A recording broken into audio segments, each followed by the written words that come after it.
Hi friends, Sunny here. So for those of you who do not know me, I am a professional ballroom dancer. And so I post almost daily little mini videos on my channel sharing things that go on in the real world of ballroom dance from the perspective of a super experienced professional ballroom dancer. So here we go.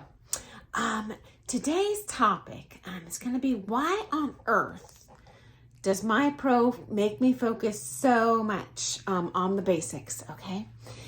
So first off, if you find that to be boring and you're just a social dancer, just tell your pro. We can teach a monkey how to do a bunch of figures. But if you want to look good, which is what most people want to do, there's a lot more repetition and focus on basic technique than just kind of plugging around the floor, even in a wedding dance. So especially if you compete, this is essential.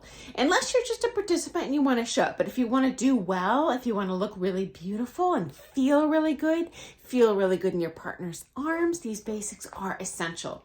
So what are the basics? Well, this could take two forms. One is just working on the bronze syllabus figures. And I'll tell you, even as a professional championship level pro, most of your privates are just spent doing things like natural turn, because any of these kind of fancy figures that you might be seeing on Dancing Queens or YouTube, these are open level figures, but every single one of them are based on a basic bronze figure. Bill Irvine was a great coach, very skilled at breaking down, this figure evolved from this figure, which evolved from this figure. And he could break everything down to a bronze figure, and it was very helpful. You're never going to learn those fancy figures well until those basic ones are under control, the bronze figures. Another way this might manifest itself in your lessons is technique exercises. So this might be just doing rumble walks forward, or collecting your knees, or getting low in the knees, or practicing your head position, putting your chest forward. And those might not even be actual dance figures that you're working on. You know what? But I didn't just fall off the teaching turnip trick. When people do this stuff, they master dancing well faster. So even if it's boring, it's not necessarily that your coach doesn't know more. It's that I call it putting the base of the Lincoln log house down before you build the Lincoln log house, or the Lego structure. You got to put that kind of flat board together before you build up. Otherwise, it is literally a house of cards. And it's very, very difficult to unlearn fancy figures if you learn them poorly. Much, much easier. You'll learn faster if you master those kind of beginning level bronze figures and the technique before you add on that fancy stuff, okay? Although if you are bored and you don't compete, or you do compete, you don't care how you place, tell your pro, hey, I'm bored, I want to do a bunch of fancy stuff. They can probably give that to you, okay? Now, I do know that learning new patterns is exciting. And certainly once you get into the little bit more experienced level of dancing, even if you've been doing bronze a long time, there are options for you. And at that point, your pro can discern, okay, well, this person is more naturally gifted doing promenade position, or reverse turning figures, natural turning figures, syncopated figures, many types of figures in all the dance styles. And they can change your choreography within those basics to either just change it up so you're not bored, or even better, if you compete, change it up so that we are maximizing your strengths. And I'm sure your pro is doing that anyway. But that does come with time. I do need to work with an individual or a couple for a while to figure out, okay, how does this person learn effectively? Do I need to say it? Do I need to drag them through it? Do they need a visual? And then once I kind of see your tendencies of how your body moves, I'm probably going to change up your choreography a bit. Even within the bronze, there's many, many different combos to best make you look best. And unfortunately, maybe those things that come intuitively to you are kind of boring because they do come naturally. But particularly if you compete or you want to be a popular social dancer where other dancers enjoy dancing with you, your pro is probably going to tend to push you towards those figures, okay? If you do learn it wrong, you might feel like you're learning it wrong later. So again, it's best just to master that good technique now.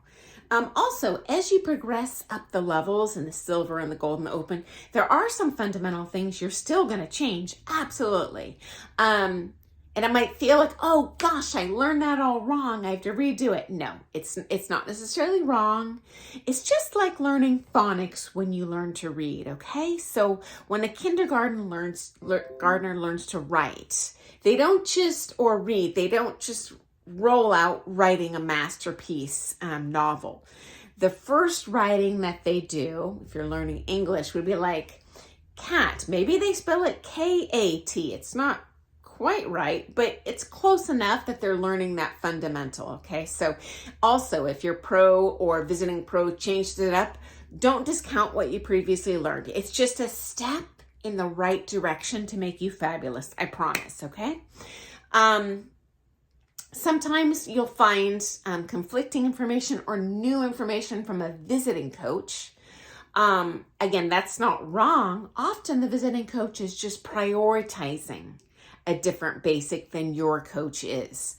They might not be as familiar with your dancing, so your coach probably is a little more familiar with, well, gosh, standing leg action's really weak in this student. I'm going to hammer on that. Maybe you're having a banner day and you're standing leg action when you see that visiting coach, and the visiting coach is like, oh, well, that's okay. I'm going to focus on timing.